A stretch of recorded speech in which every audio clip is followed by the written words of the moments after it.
The second season of Barry ups the ante after an action-packed and often hilarious first season that won a ton of awards. I'm Rob LeCourier, senior editor at Gold Derby, here with one of the show stars, Anthony Carrigan, who plays a scene-stealing, delightful gangster, NoHo Hank.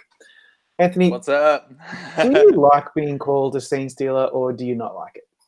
Oh, I don't know. I mean, it's a really lovely thing to be called. I mean, there's way worse things to be called, honestly. So, yeah, Scene Stealer's not too bad as far as it goes. But I don't know. Yeah, I guess I get a little uncomfortable sometimes, but I Yeah, guess it comes with the territory.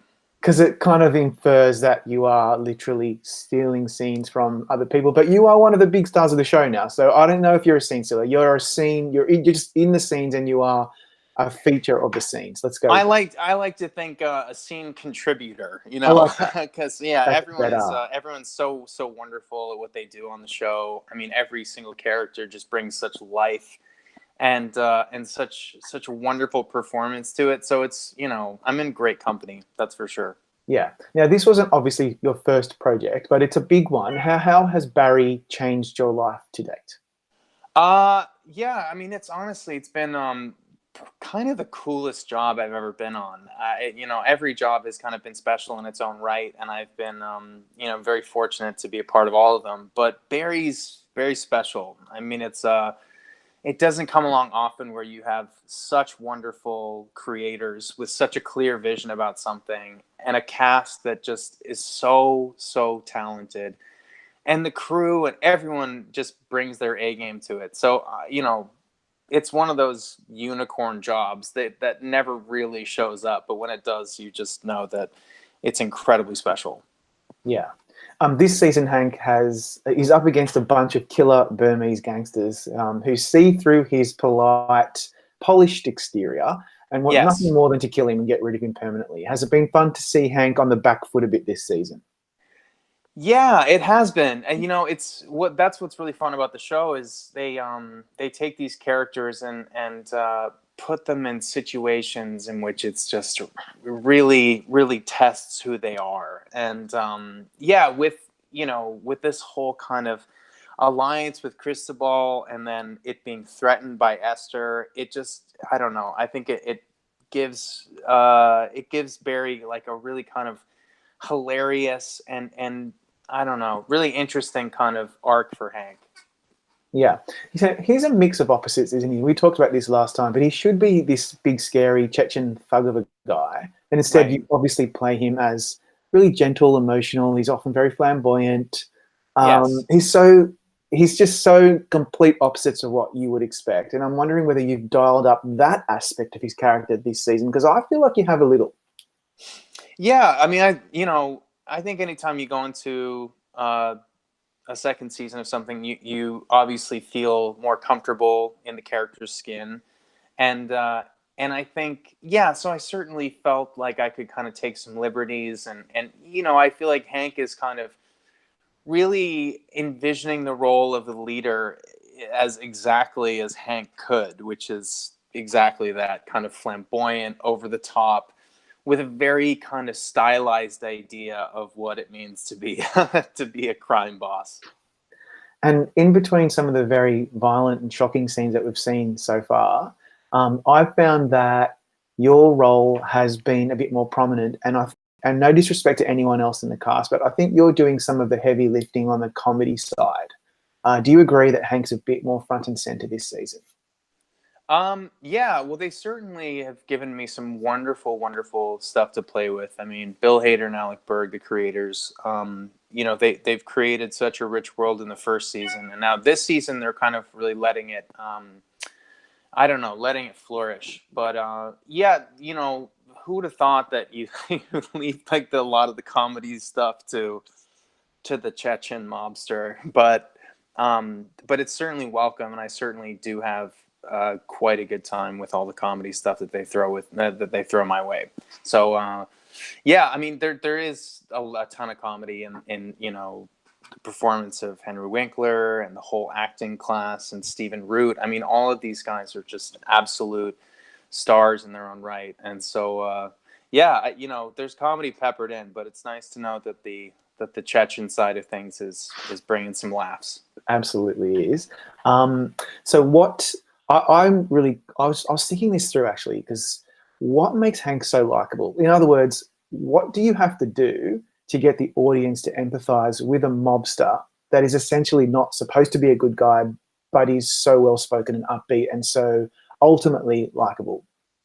Yeah, well, I think, first of all, it's the writing. I mean, the writing is so good and so seamless, and the other thing too is that all of these characters are very, very deeply human. They are, sure, they're loud and kind of, sometimes over the top, but at the end of the day, they're just people who are struggling with the situations that they're in, and they're clumsy and they get their feelings hurt and they say the wrong thing sometimes, and that's a really kind of beautiful thing to play. So no matter what the kind of storyline goes, as long as you're kind of anchored into that, uh, as long as you're anchored into the humanity of it, it's the most fun in the world. And what are your main influences for playing Hank? I've seen that asked a few times in some of your other interviews, but I'm curious to know, like, you had to develop the guy. Like, you took this seriously, you got the role, you wanted to make the most of it. Are there influences that you take from other people in how you're going to portray this guy? Yeah, funnily enough, I watched a lot of Jean-Claude Van Damme movies, and there was this kind of element to it of, just this cool action star guy, which I think Hank just so desperately wants to be. He wants to kind of create this sense of like what the crime world is about is what is exemplified in an 80s action movie, which is like the spectacle and the coolness of it and the kind of spy gadgets, and it's all very kind of blown out of proportion in Hank's mind. And I think it's that's kind of a joy to bring to the table. And also, I grew up loving 80s action movies too, so it's it's kind of, you know partly me as like an 8-year-old. Yeah, like who didn't really? I mean, as soon as you said that, I'm like, yeah, that's pretty much exactly what I think you're channeling. You're doing a really good job with that. Thanks. Thank you. What's Bill Hader like as a director, as opposed to just a miss scene partner?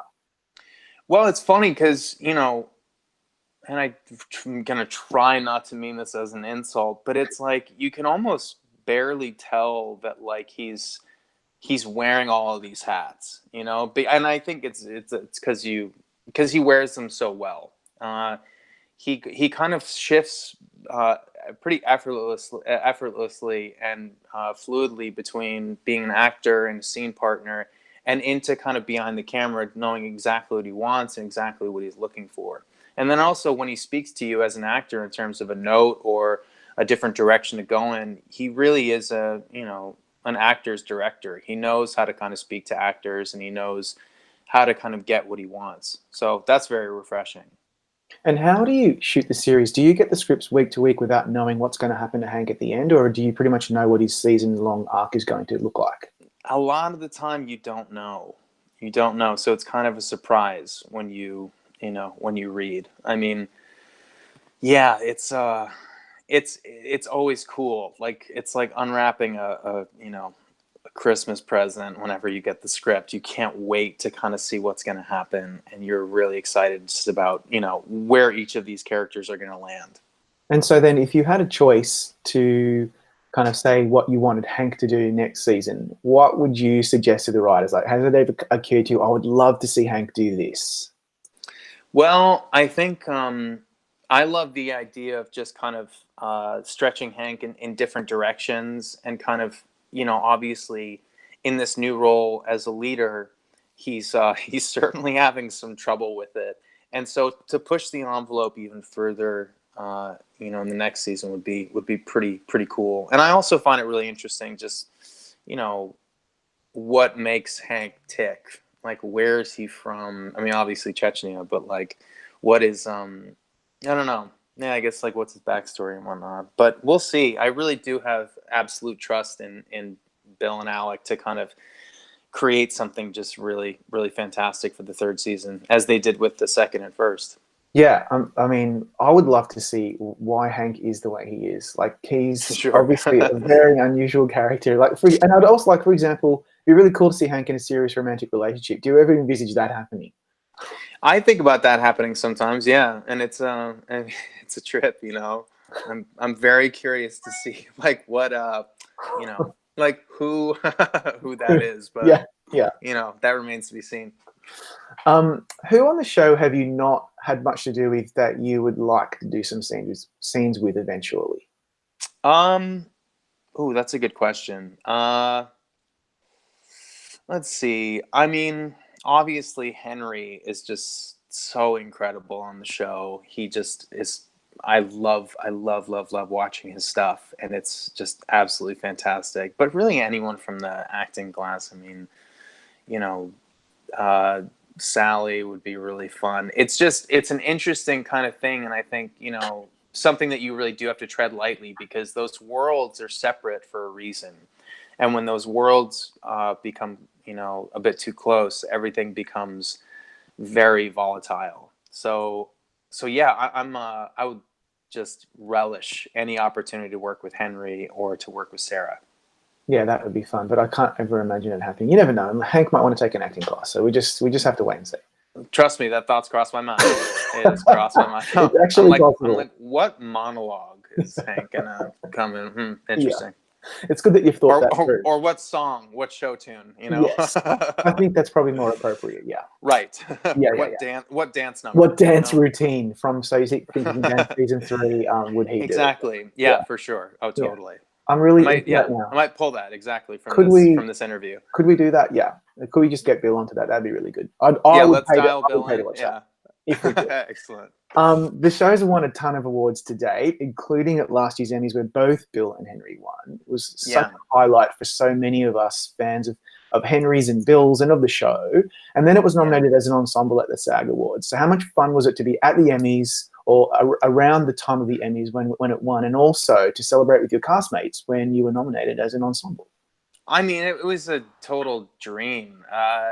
You know, it was the first time I'd been to the Emmys, and all of those award shows. So it was a total trip for me, and also to be there, repping something that you're so proud of, and also that people have really taken a shining to. So people that I really, really respect and admire, you know, coming up to me and telling me that like they really love the show. It just, you know, it takes it from this thing which, you know, almost seems like a bit of a vacuum into the world where you're like, oh wow, people are really enjoying this. This is fantastic. And so I think that, you know, I'm all for it. And I'm all for seeing, you know, Bill win again and Henry win again. Just, you know, the whole cast getting major props. Yeah. Who's the most famous person so far that's come up to you to talk about Hank on the show? Well, let me see. I mean, the creator of Game of Thrones, Wow. David Benioff. That was that was a really cool one. Because I was like, I like what you do as well. That's That's I also enjoy your work. But yeah, John Oliver too. That was a really amazing one. So it's just been, you know, there's no shortage of people who are really getting a kick out of the show, and it's just been an absolute blast. Ron Howard too. That was nuts. Yeah. That is nuts. It's nice, isn't it? Like, it's really cool. I mean, just do you ever just sit back and think, like, you're on a very successful show and you're doing really well and people love it, and you know, people really enjoy your work. Like, that doesn't really come along very often, does it? No, it really does not. Yeah, like I said before, these jobs they never happen where it lines up so beautifully, and so I'm just relishing it. You know, we're having such a good time. So excited for the third season, and I'm excited for the last 2 episodes. Yeah, absolutely. Thank you, Anthony, for your time today. We really appreciate it. Thank you so much. Always good to talk to you. To all Barry fans, go to goldderby.com right now. Make your predictions, predict against our experts and editors and other fans, prove you are the smartest prognosticator, and click on the subscribe button. Watch all of our other interviews and have a good day.